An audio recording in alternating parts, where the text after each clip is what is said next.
നമസ്കാരം, എല്ലാവർക്കും മലയാളി വാർത്തയിലേക്ക് സ്വാഗതം. ഗാസയിൽ ബോംബിംഗ് തുടർന്ന ഇസ്രയേൽ. കഴിഞ്ഞ 24 മണിക്കൂറിനിടെ ഗാസയിൽ ഇസ്രയേൽ ബോംബിംഗിൽ 76 പലസ്തീൻകാർ കൂടി കൊല്ലപ്പെട്ടു.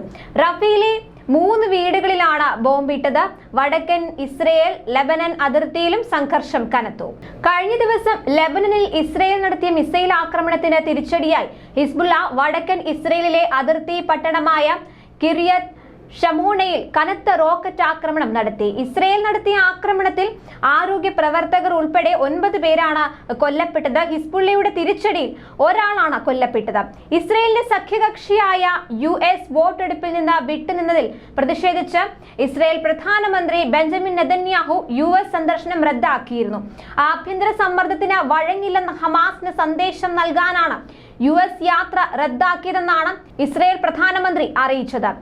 UN രക്ഷാസമിതിയിൽ വെടിനിർത്തൽ പ്രമേയം US വീറ്റോ ചെയ്യാതിരുന്നത് അങ്ങേയറ്റം തെറ്റായി പോയെന്ന് നെതന്യാഹു ആവർത്തിച്ചു. ഗാസയിൽ അടിയന്തര വെടിനിർത്തലിനും ജീവകാരുണ്യ സഹായം എത്തിക്കാനും ആവശ്യപ്പെടുന്ന പ്രമേയം ഐക്യരാഷ്ട്ര സംഘടന രക്ഷാസമിതി പാസാക്കിയിരുന്നു.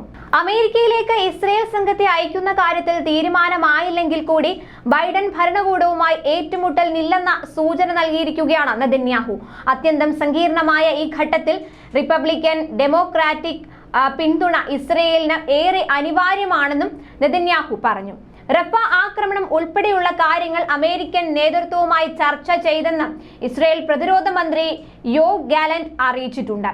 ഗാസയിൽ ഉടൻ വെടിനിർത്തണമെന്ന UN രക്ഷാസമിതി പ്രമേയത്തെ തുടർന്ന് ഇസ്രയേൽ പ്രതിനിധി സംഘത്തിന്റെ സന്ദർശനം റദ്ദാക്കിയ പ്രധാനമന്ത്രി ബെഞ്ചമിൻ നെതന്യാഹുവിന്റെ നടപടി USനെ ആശയക്കുഴപ്പത്തിലാക്കിയെന്ന് ദേശീയ സുരക്ഷാ ഉപദേഷ്ടാവ് ജോൺ കിർബി അറിയിച്ചു.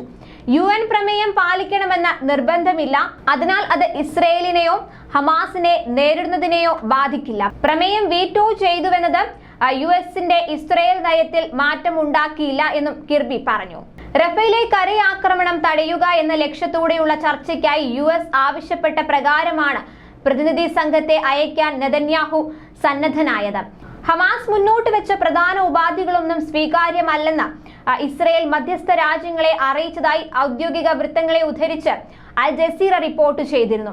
ആക്രമണം പൂർണ്ണമായും നിർത്തുക, സൈന്യം ഗാസ വിടുക, പുറന്തള്ളിയ പലസ്തീനികൾക്ക് തിരിച്ചുവരാൻ അനുമതി നൽകുക എന്നിവയായിരുന്നു ഹമാസ് മുന്നോട്ട് വെച്ച പ്രധാന ഉപാധികൾ.